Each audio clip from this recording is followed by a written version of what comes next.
Mason Rudd's eerie grin lingered in the glow of the coffee stand's neon lights, while Kayla Hart's heart pounded behind the locked window. A quiet coastal morning suddenly transformed into a chilling test of how far a teenager would go to turn obsession into action. Rain drizzled over the quiet outskirts of the small coastal town, slicking the cracked pavement of the parking lot and making every surface gleam under the flickering neon of the Sunbeam espresso sign. The coffee stand sat alone near a row of shuttered shops, a bright cube of warm light in the gray dawn. The scent of roasted beans drifted into the damp air, mixing with the salt from the nearby ocean. Few cars passed at that early hour, just a lone pickup now and then, tires hissing on wet asphalt. Against this calm backdrop, a figure approached, slow at first, then stopping in the deep shadow beside a dumpster. It was a teenage boy astride a battered bicycle, the metal frame speckled with rust and mud. He wore a hooded sweatshirt pulled low over his face,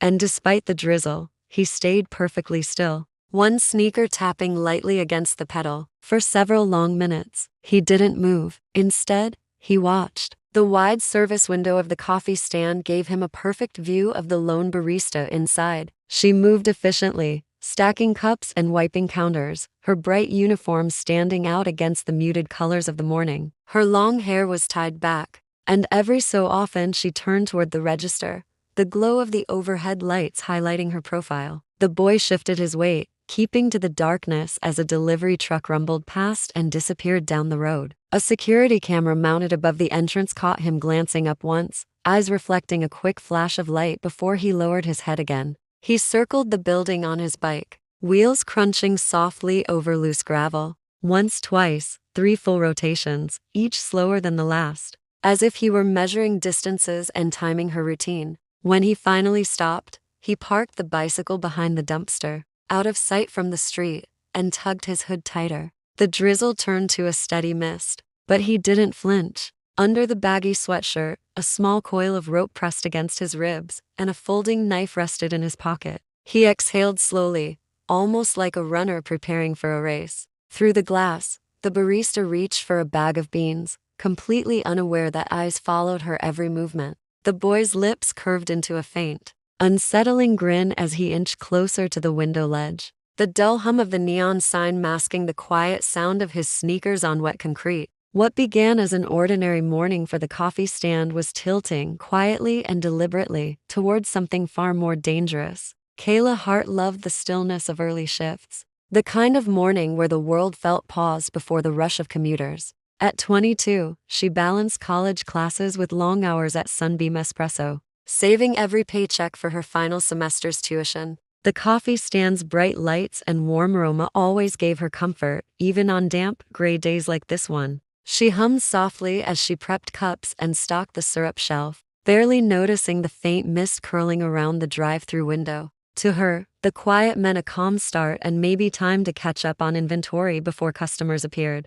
Outside, the wet pavement reflected the sign's pink and green glow like a restless puddle of neon. Kayla moved with practiced ease, filling grinders and wiping the counter in small, rhythmic motions. The only sound was the steady drip of rain against the metal awning. She liked it that way, no chatter, no distractions. When a sudden flicker of movement near the dumpsters caught her peripheral vision, she paused, but only for a second. Probably a cat, she thought. Or maybe someone cutting across the lot to the nearby bus stop. She didn't know that a pair of eyes had been fixed on her for more than 15 minutes, watching every turn of her wrist as she worked. The teenage boy crouched in the shadows, the rope pressed against his chest beneath the heavy sweatshirt. He studied her posture, her routine, the moments when she turned her back to the window. He waited until she leaned close to measure coffee grounds, then stepped quietly onto the narrow ledge just beneath the drive-thru opening. The ledge was slick with rain, but he balanced easily, muscles tensed with anticipation. The sound of the neon buzz hid the faint scrape of his sneakers as he shifted closer.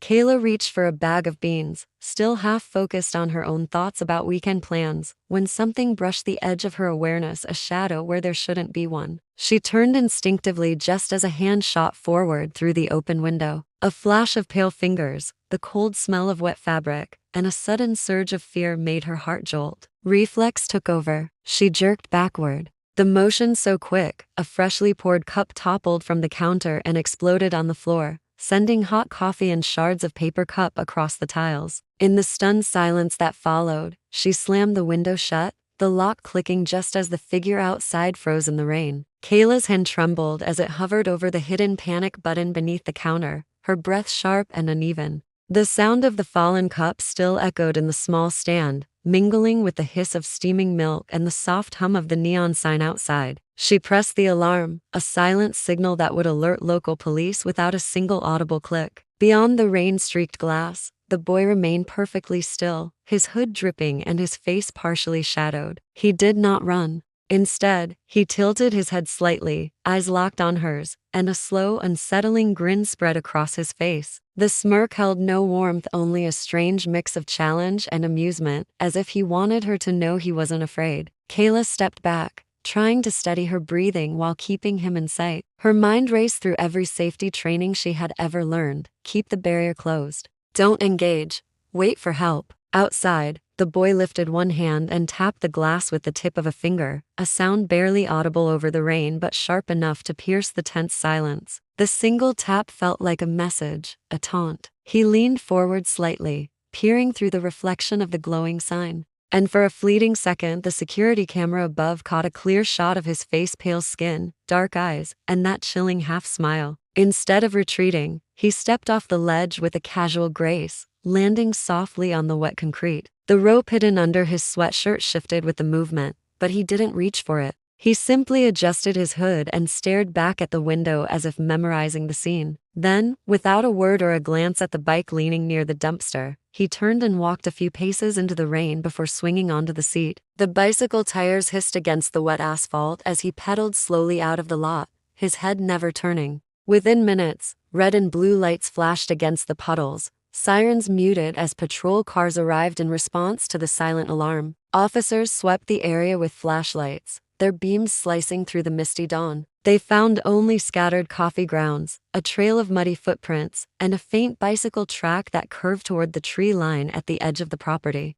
Near the dumpster, an officer knelt to inspect a small piece of rope half buried in gravel. The cameras had captured everything: the boy's approach, his eerie calm, and that unforgettable smirk, evidence that would soon set an entire investigation in motion. Detectives worked swiftly, aware that every passing hour could scatter clues and dull witness memories. They pulled the security footage from the coffee stand first, playing it back frame by frame in a dim office. The grainy images revealed the teenager's careful movements, from the moment he circled the building to the final unnerving tap on the window. His face, caught briefly in the glow of the neon sign, gave them their first break. Still, a clear name or address remained out of reach. Officers canvassed nearby neighborhoods, speaking with early risers who might have seen a boy on a rusty bicycle. One resident remembered a hooded figure pedaling past just before sunrise, but couldn't offer more than a vague description of dark clothing and muddy sneakers. Traffic cameras became the next lead. Technicians traced a lone cyclist along the wet streets,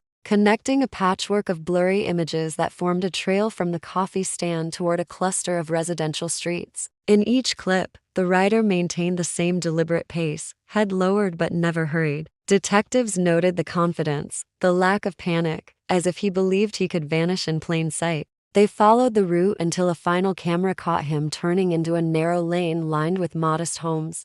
By mid-afternoon, a name surfaced. A school resource officer recognized the grainy still from the footage. 16-year-old Mason Rudd, a student with decent grades and no criminal record. His teachers described him as quiet but intelligent, someone who often lingered after class to browse crime blogs on the library computers. A quick search of his online activity revealed late-night visits to forums discussing fast money schemes and the layout of local businesses. More disturbing were the bookmarked articles about small coffee stands and the schedules of their employees. Armed with a warrant, detectives approached the modest house where Mason lived with his grandmother. The rusty bicycle leaned against the porch railing, still damp from the morning rain. Inside, officers found a small notebook filled with sketches of coffee stands and notes about shift changes. One page listed addresses with circles drawn around Bikini Barista locations, each marked with times and question marks. When Mason opened the door, he stood calm and expressionless, his hood down and his hair still damp. As officers explained the charges, that same unsettling grin returned, faint but unmistakable.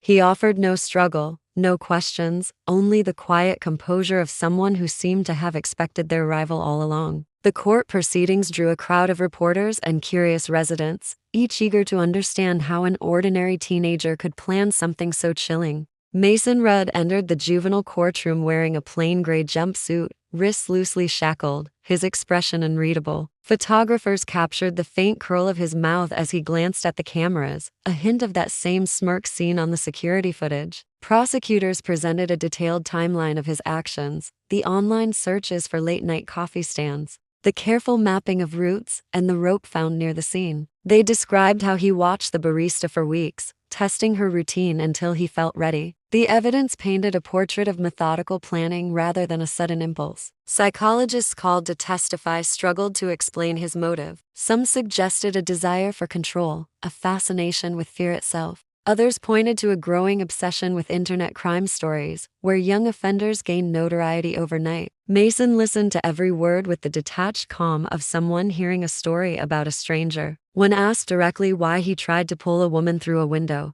he responded only that he wanted to see if he could, offering nothing more. His silence unsettled the room far more than any outburst could have. The judge weighed the facts carefully, noting Mason's age but also the calculated nature of the attempt. Community members wrote letters describing sleepless nights and heightened anxiety, fearing that someone capable of such a bold act might one day succeed. Kayla Hart, still recovering from the shock, submitted a statement describing the sudden flash of the boy's hand, the memory of his grin, and the lingering fear that surfaced every time she worked an early shift. In the end, the court ordered Mason to a secure juvenile facility until his 18th birthday, with mandatory psychological evaluation and treatment. The decision balanced accountability with the hope that time and therapy might redirect him. As deputies led him away, cameras flashed again, capturing the faint upward curve of his lips, a final echo of the image that had first drawn public attention. Kayla eventually returned to her job, greeted by a community that rallied to support her. The coffee stand installed brighter lights and additional cameras, a visible reminder of the morning when an ordinary routine nearly turned tragic. Online, the case spread rapidly, the frozen frame of Mason's smirk shared thousands of times. For many, that expression became a warning of how unpredictable danger can be, even in the most familiar places, and how a single moment can fracture the sense of safety everyone takes for granted.